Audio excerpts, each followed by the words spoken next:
No, Yes, no? That's as loud as it's gonna get. Okay. Oh, I heard myself. Yeah, Okay. better. Well, I mean, at least now for, I think this is good for the online meeting. Good job, Aaron. You're in. Thank you all for coming. I am Corey Walden, and I just wanted to start with kind of reviewing, if you were here last year for the Green Team Forum, we did announce that the rain garden was going to happen. And now it's a year later and there's no rain garden, so I'm sure you're like, what's going on? So just wanted to review what we've been doing over the last year, and then I'll turn it over to Cindy, who's our expert, and we'll actually go through the nitty-gritty details of it.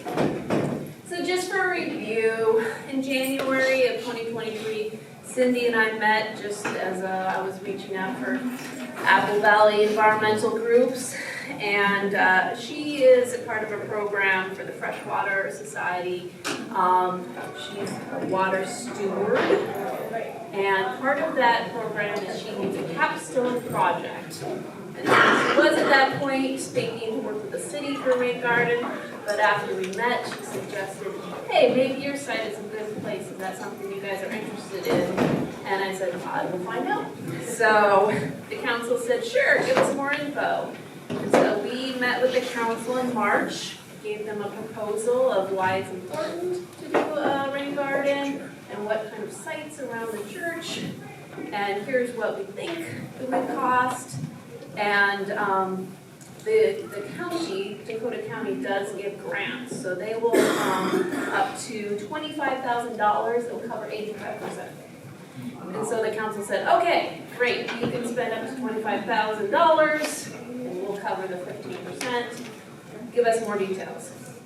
And that's when, about the time of April, when I did the form and said, hey, rain garden's happening. And personally, I thought, great, we'll have this in a couple months or by fall at the most. And woo, I did not realize how much work goes into it. So spring found Cindy and I up on the roof multiple times.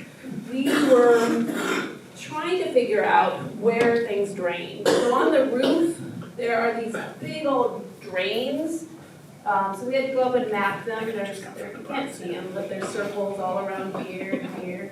And then we had to try to figure out where the water, when it goes through each drain, where does it go? So we brought out the blueprints of the church and found nothing in the blueprints. So we had to go back up and pour water literally down each drain while Ender and I ran around the church saying, water's coming out over here. Oh no, water's coming out over here. We're over here.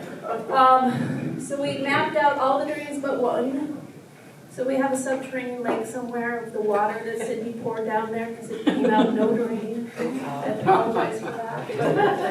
So that was May and June, up and down the roof. We had to do soil infiltration testing. We had to call Gopher 1 and figure out our utilities lines and map those out. So that was our spring and summer. And then once we finally got that information, we reached out and gave it all to Joe Barton, who is our county representative. He's in charge of that grant.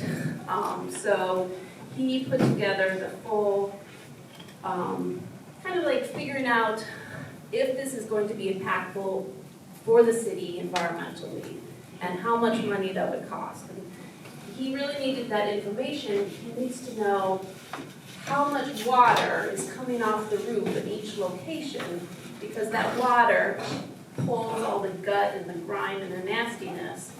And so, you know, we need to know if it's making a difference to put a rain garden in. So we came up, well, I shouldn't say we, I didn't do much of this at all. Cindy and Joe came up with these 3 sites, A, B, and C. C is down here in the southwest corner of our parking lot, and this one drains is where all the water of the parking lot goes. So this one actually is the most environmentally impactful because this square area of both pavement and car kind of line. So that's the lowest spot in the parking lot. It is. Okay. The water actually currently goes out this little entrance, and it goes down the street goes out into some other sewer thing there. So if we could build a rain garden here, we can absorb that water, filter it, clean it before it got into our sewers and therefore before it got into our lakes. So that was one side. Side B, we have a drain coming off of this entrance here in the west, that all that water comes out, goes right over the handicap spot and freezes, making a nice little safety issue there. So we were thinking we could like reroute that water down here through this area into the rain garden there. It's only caused that sidewalk to heave a little bit, too, I think. Yeah. The entryway has been planed off a little bit, so it isn't a sharp toe tripper. I don't know if you the what I mean, details on that, anyways. but yeah, the water just goes There's right water off the issue. sidewalk. Then the other is A, this is out where our sign is, there's a pin out here. So a lot of the roof drains out in a drain here. If you've ever walked this area, it's a marsh because of that water, especially in the rainy season. And so rain garden there would trap all that water coming off the roof and help with the marshiness of the lawn and filter that water before it goes to the drain system. 42 now. Oh, I'm sorry, 42, you're right, sorry. And this is just an example of showing what the drain looks like in that area. If you have ever, so the water from the roof comes out these areas, and then this is just the marsh where the water just sits against the building. So that was the location A, which is again the north. So Joe and Cindy put together these 3 sites, gave the proposed costs, and we presented more officially to the council in September. And did you bring a copy of that proposal? There is a copy on that circular table in the back. In case you're ever interested, it is amazingly in-depth, like 10 pages of details. Are those 3 locations equally saturated with the runoff water? Do you know? They're different, like right here, this isn't saturated at all. Right. This was to grab the water, so we Right. could actually go out of our way to pull the water into it. Same with this one. This is the most saturated lawn area. The rest of the water went into the parking lot. And so, Well, it looks like whatever comes off the roof on that parking lot, the middle, down right there, looks like that water would come down to the corner. yeah, it would, eventually it would go there. And it was just a, So those 2 would be sharing water from that particular corner of the building? yeah, so if we built the rain garden there, it would incorporate the water coming Yeah. out here, but it also do the entire parking lot. Okay, sure. Whereas this is just the roof water. Mhm. So yeah, we did the proposal, and so the council decided on A. Now, mainly because of 2 factors. One is cost. These are gonna be over budget because we'd have to kind of even pull out a parking space there. We'd have to do a lot of underwater piping there, rerouting of the water. So they ended up coming over budget about $25,000. Whereas A was well within that range, and it gave us great visibility to the traffic there. So we could let people know this was important to us as a church. We have a rain garden here, it's right in front of that sign. And so they gave the approval, and then we formed a rain garden committee in, right after that September meeting. And that consisted of Cindy and I, and Melissa Lowe, Lisa Wolf, Mark Randell, Peter Cleary, Debbie Riggs, and Levon Lorich. So if you have any questions, you can plug them too. So, we met first in November, and we've been meeting about once a month since then. And what we've been doing is, get the details of the mapping, the edges, of course, the plans, because that's all the fun stuff, figuring out the plans, what we're doing, and, figuring out what we need to do to put it in, of course. So that's what we've been doing for this past year. The sustainability on the north side, is that any issue of the garden, the north side of the building?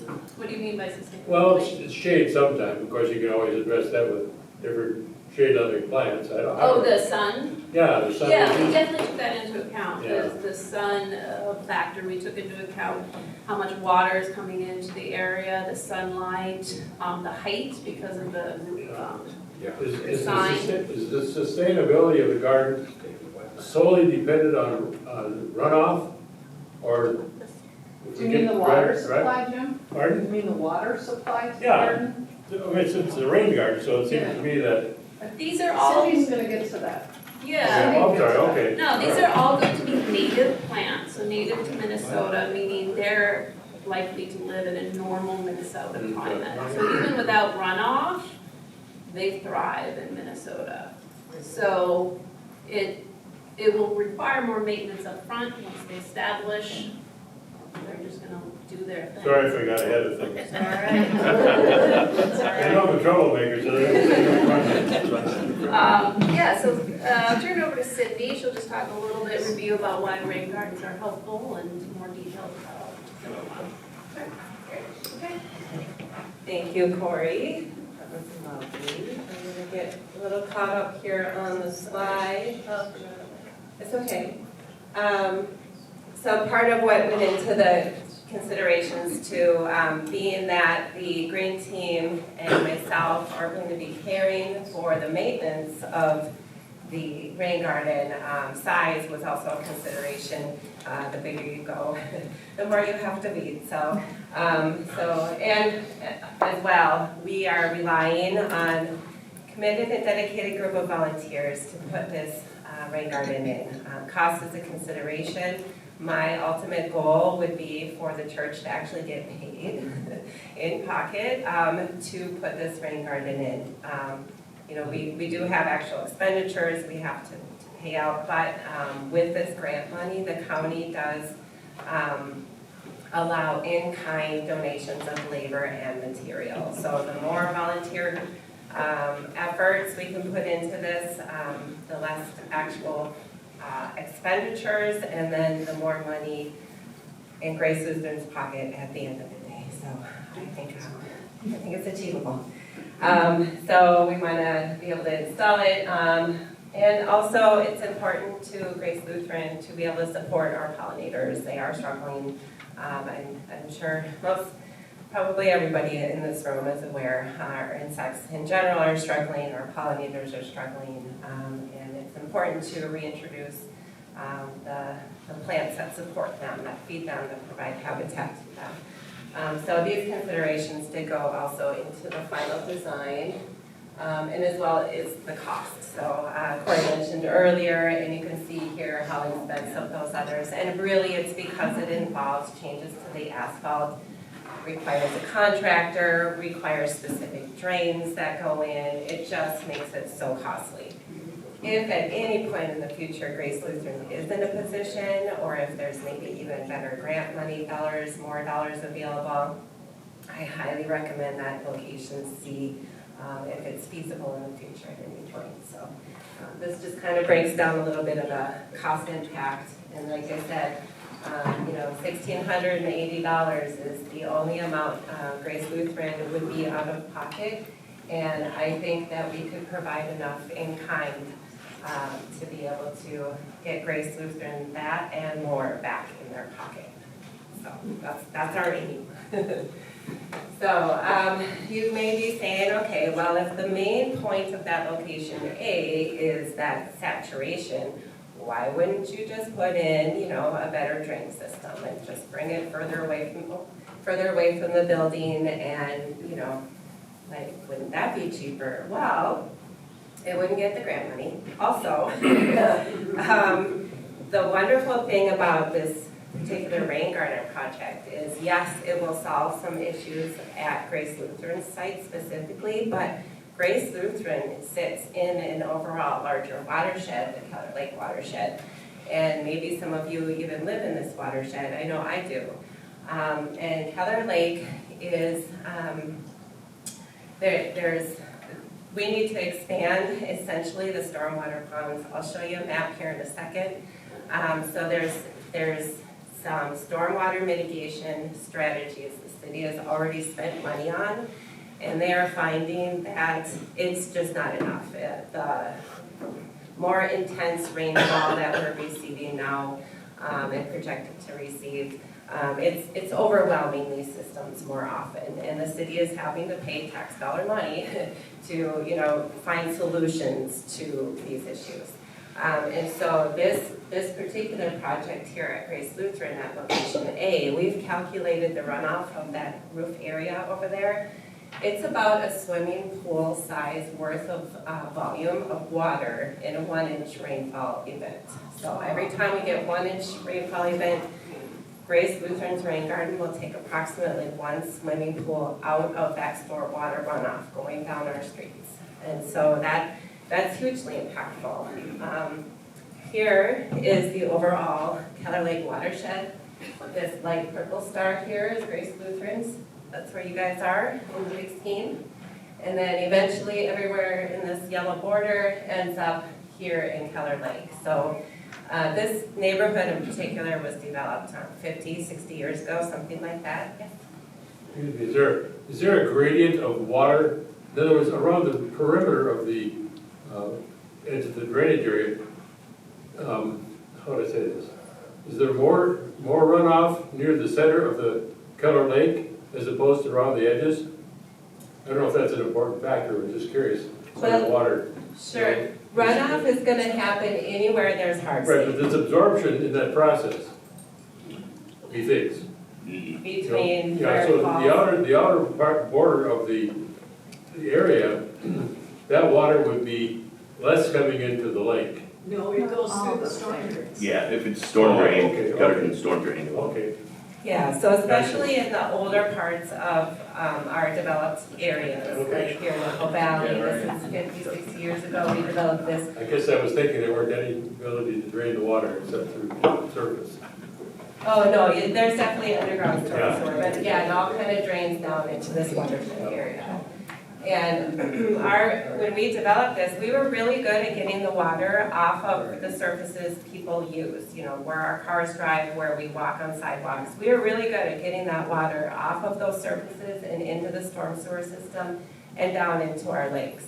But what we didn't realize at the time is that water is going to pick up everything along its path. It's going to grab the literal trash, the physical trash. It's going to grab organic material from our lawn clippings, from our pet waste. It's going to grab the things that come off our cars, the oils, the salts that we put on our roads. It's going to grab all of that and bring it into that watershed. And we were seeing that in our testing, high phosphates, high nitrates, high chlorides, and the city had to do something. And so you can see here in the Keller Lake watershed right here, these are stormwater ponds. And those were installed to be able to collect that kind of polluted, sediment-loaded water, let it settle out in those ponds, and then, either during high rates of rain events or through the groundwater, it eventually does get back into that Keller Lake water body. So, but it's a way to get it there more cleanly. So that is the strategy right now for most urban and suburban areas as they're being developed, is to be utilizing those stormwater ponds. But as we know, our projected weather patterns will just continue to be more severe, more higher rates of rain in shorter periods. So we need to have a plan for that. So why a rain garden? This is why a rain garden. Imagine being able to take out a swimming pool's worth of volume of water in these rain events and keep it from impacting the system downstream. How much rain did you say would be a swimming pool of water up there? A 1-inch rainfall 1 event. inch, that's what I thought. Yep. So this is a huge benefit. So pat yourselves on the back, give yourselves a clapping hand. This is an excellent project to help not only Grace Lutheran, but a beneficial impact in the watershed overall, the watershed area.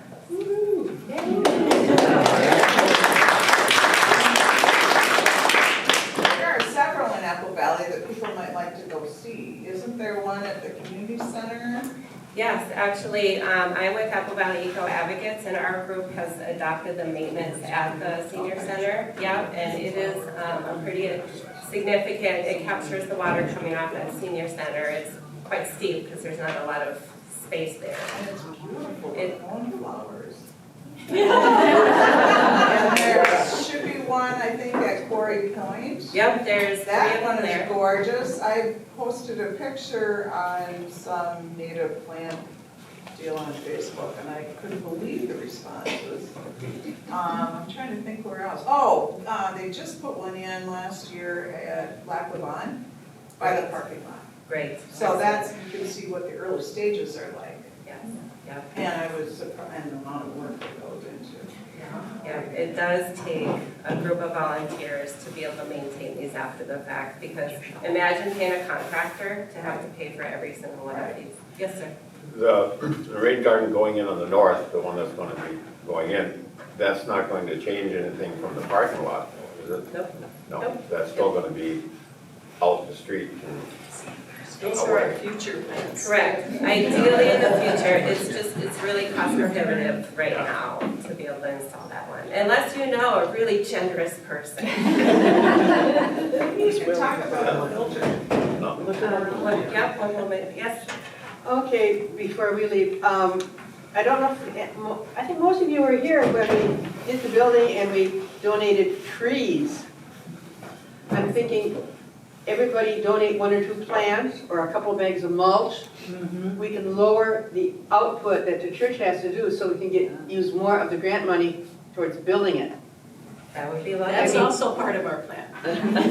Sounds good. Are we gonna get little memorial stickers by each plant though? And the work that I witnessed, because I bike by there all the time at Lac Lavon, wasn't so labor intensive, it just needed a lot of people. On the install you're talking, or Right. maintenance? On the install, yep, so we have a plan. We'll talk about it a little bit in a few slides from here, but we do have a set schedule and a sign-up genius of the slots of volunteers that we would need to make this project successful within the time frame that we're hoping to complete it. And I just wanted to point out, this here is a picture of an example of a rain garden. This in particular is called a curb cut rain garden because it literally has a cut in the curb.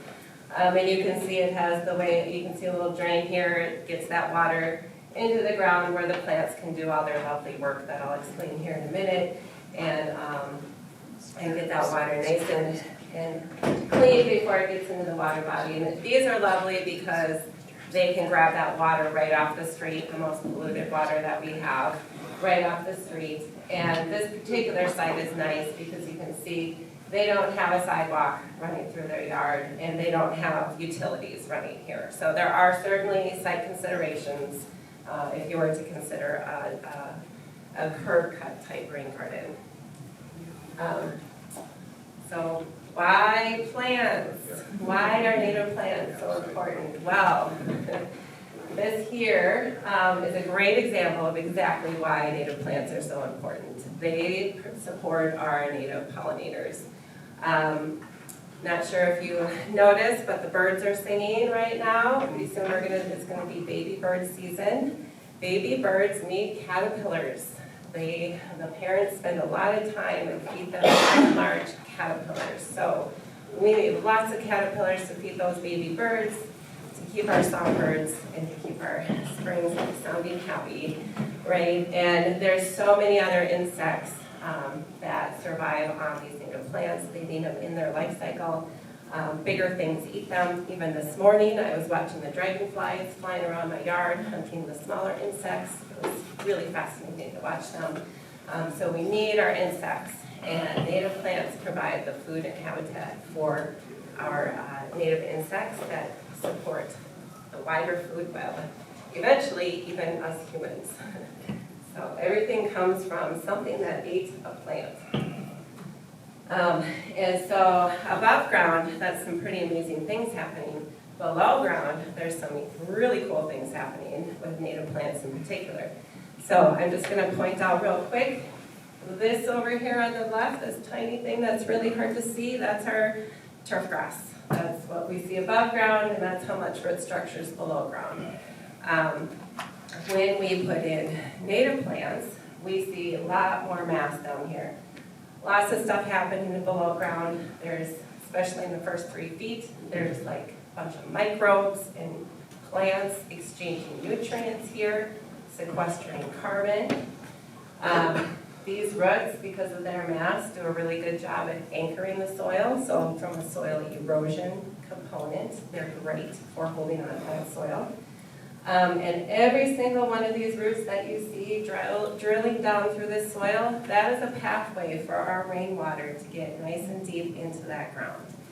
And we want the water getting into the ground where it falls out of the sky or is close to it, because this groundwater eventually makes it into our aquifer. It gets nice and clean on its way through, gets into our aquifer, which is where we in Apple Valley, by and large, get our drinking water. Right now, our aquifer is in a net decline.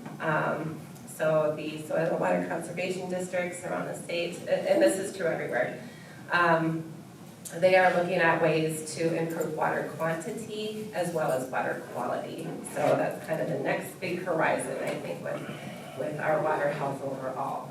So I just wanted to point out how powerful these native plants are in the big scheme of things. So Grace Lutheran's rain garden specifically, this is what yours would look like if you took a cross-section of it.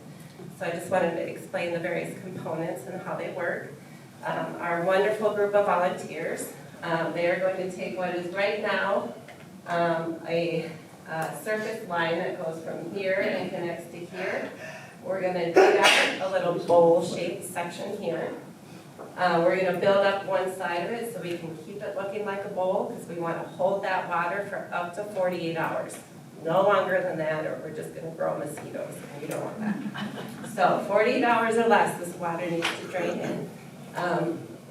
And once that bowl shape is constructed, we need a way to get that water into that bowl, and we need a method just in case it overflows and there's just too much rainwater for that 48-hour period. We want a way to get that water out of there if needed.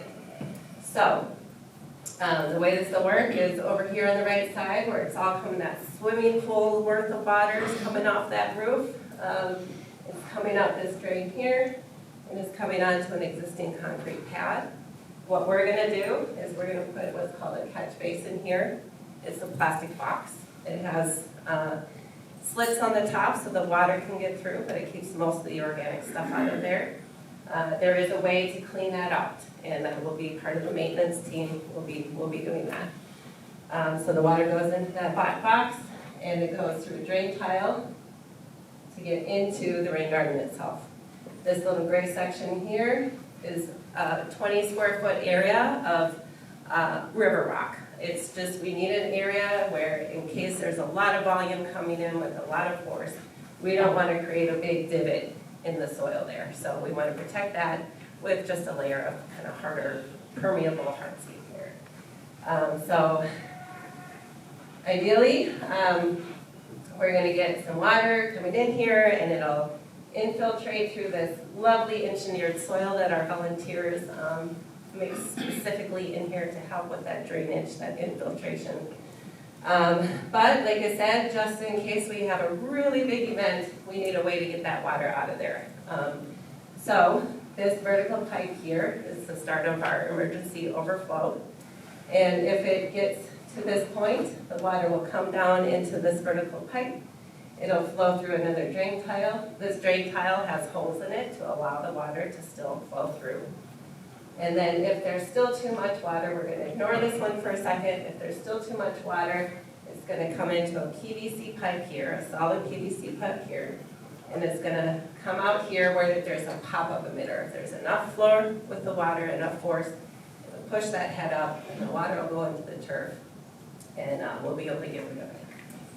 Does the amount of water available determine the area of the garden itself? That went into the calculation. The amount of runoff coming off of the building went into the overall calculation that we plugged in. There's a formula to determine an appropriate size for that amount of water. Do you know then what the size, the square footage area is? This basin section here, where the most of the work's being done, that's 525 square feet. Yeah. And this vertical pipe here is just a redundancy. It was designed into the plan by Joe Barton. So inside of this vertical pipe here, there is a gate, and we can open and close that gate with a handle. And all that does is control how much of that overflow water we're gonna let out and how much we're gonna keep in here. Because we want the rain garden to do the work, we just don't want it to sit there longer than 48 hours. So that's our control right there. That's our backup, just in case the sizing doesn't quite meet. Or over time, if that volume increases over time, you know, we have a method to deal with that. So this isn't something you build and just let nature take over? Oh, no, there will be maintenance Sure. required. Yeah, Sure. just like any tended garden area. Weeds will want to come in here and they'll be real happy in there. We don't want them there, so we're gonna say, nope, you gotta go. Okay, and weeding is part of that maintenance project? Yes, weeding is part of it. And that's what the green team and myself will be doing. So, Question, yes, sorry. Yes. how deep is it? Oh, the depth of this section here is only, it's only about 6 inches from the height of the top of essentially the berm or the surface. So of it'll the be beach. 525 square feet with 6 inches of water. Potentially, if it was completely full, yes. Okay, because when we put our pool in, we didn't put the fence in because we were only 17 and a half inches deep, not 18. Compares a fence in Apple Valley. Oh. Okay. No, this is only 6-inch depth. It's not a very steep area, which is nice. It's nice for maintenance because compared to the senior center rain garden, that's quite steep. It can be kind of difficult to maintain that. I'm curious about if we have an extended drought, then will we have to get out the watering cans and the It'll be hoses and? part of the maintenance. I'm not concerned because we have, the Grace Lutheran already has irrigation in this area. So part of the project will likely be rerouting a few of these heads, and we'll just be strategic at where those are. So it should not be any more work for anybody because there's already an irrigation schedule. I'm having a little trouble visualizing 625 square feet of area. So do you know the dimensions that this is going to be? The dimensions including the edge. Let me just say the planting area. Well, I don't know those offhand. Okay, all right. But the full thing is approximately 34 feet by 24 feet. Okay, thank you. Yes. That helps, yeah. Yes.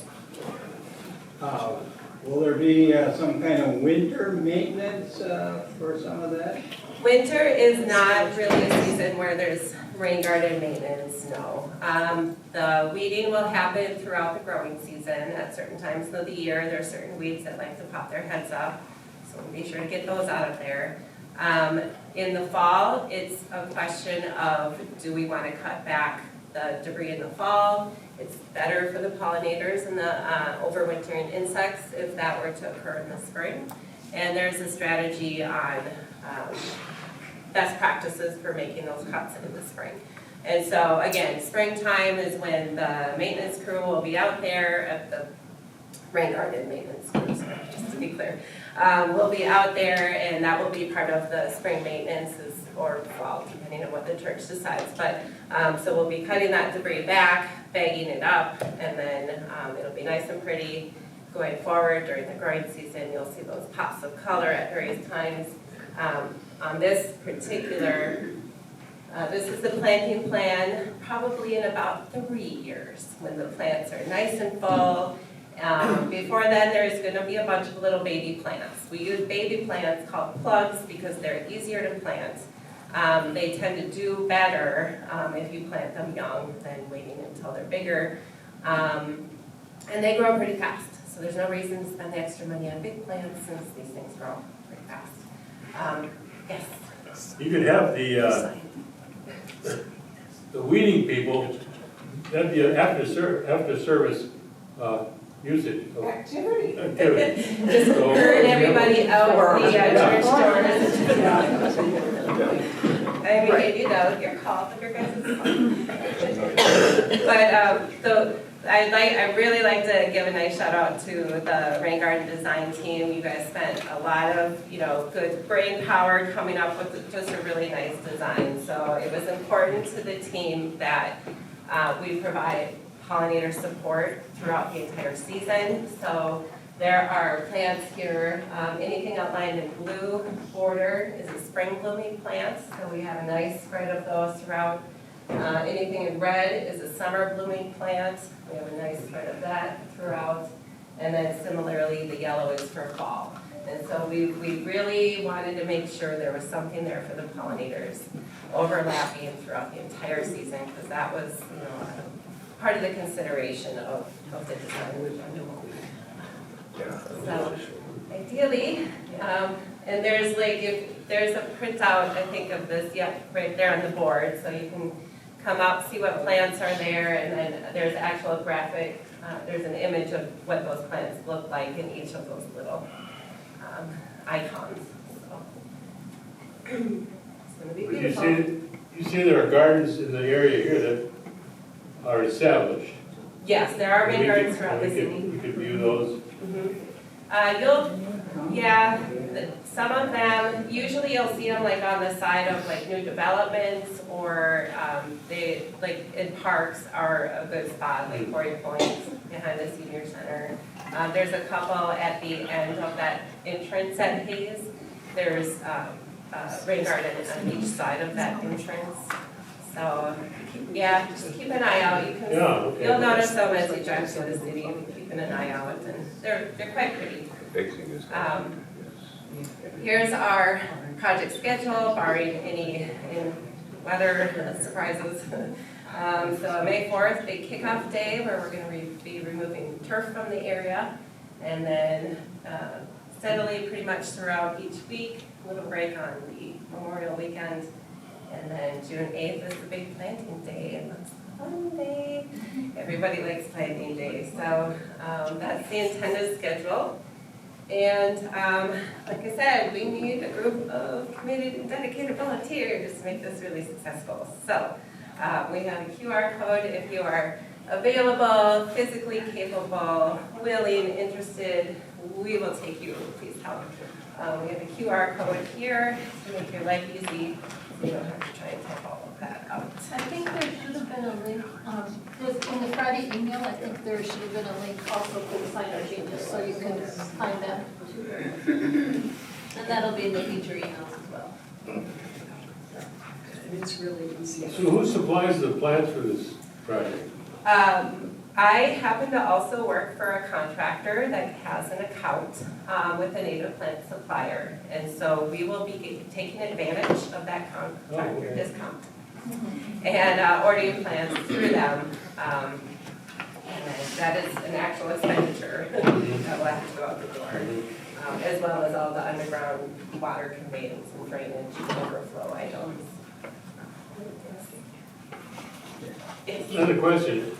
Is there an issue with the propagation of the plants that we put in there? I mean, some plants have probably, That's the reason we deadhead.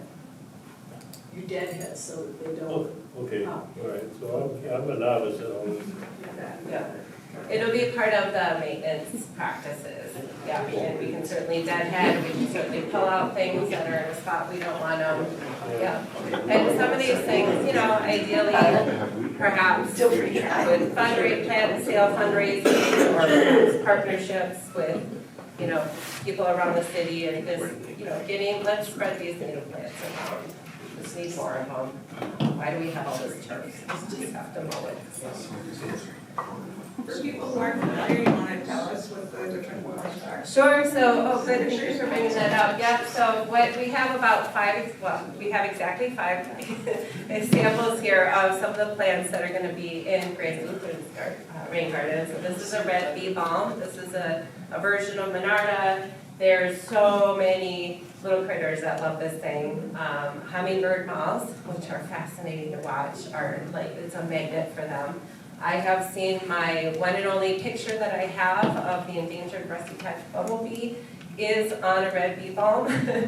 And lots of little critters, lots of different bee species, lots of different butterfly species. This is a popular one.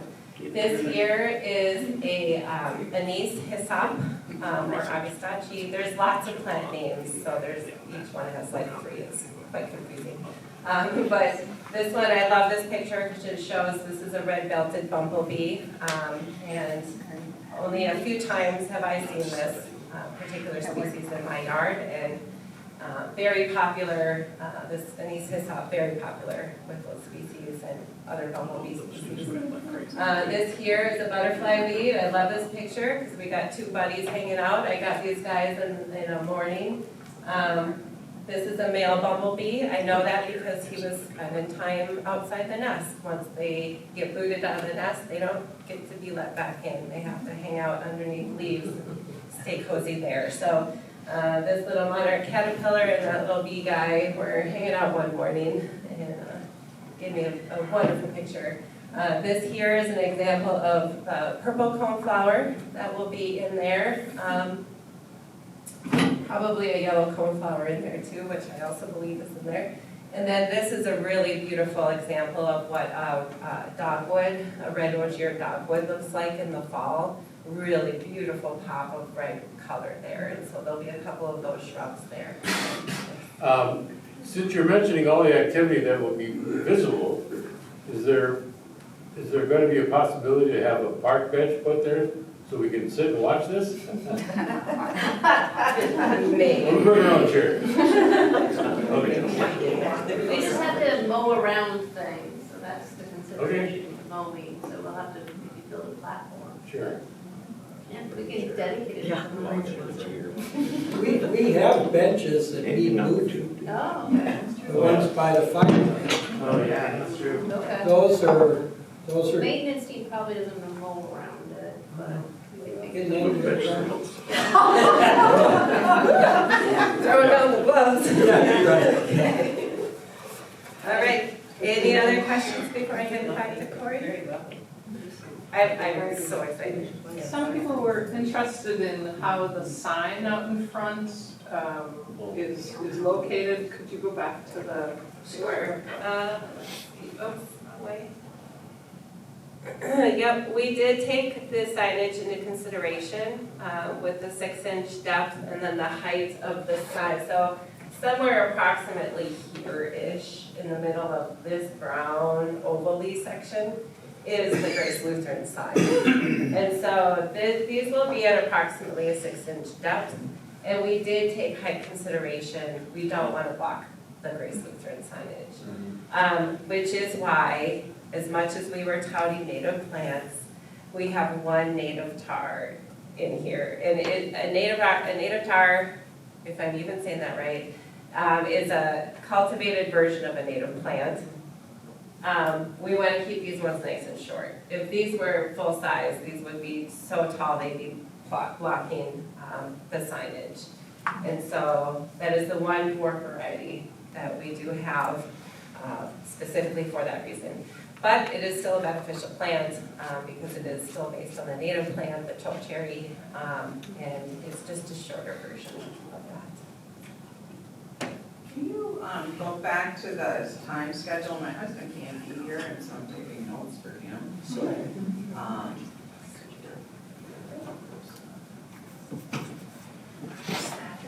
Yes, maybe, could you share the PowerPoint maybe for? Absolutely. I'd probably just convert it to PDF because it's a massive file right now. Yeah.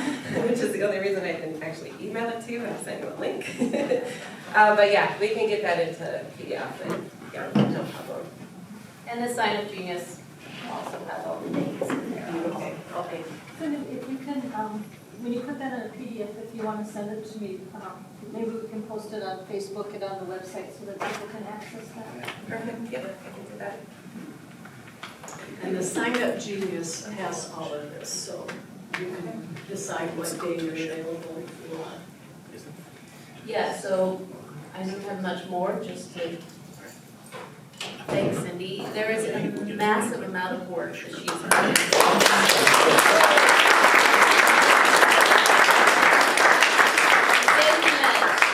It's the day in my history, love it.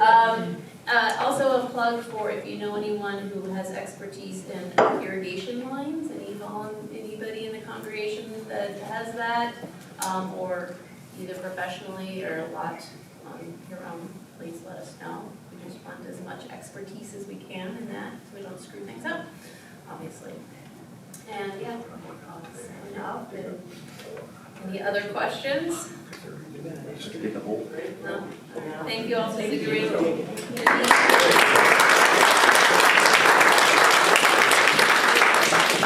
Yeah, we've been here, Saturday.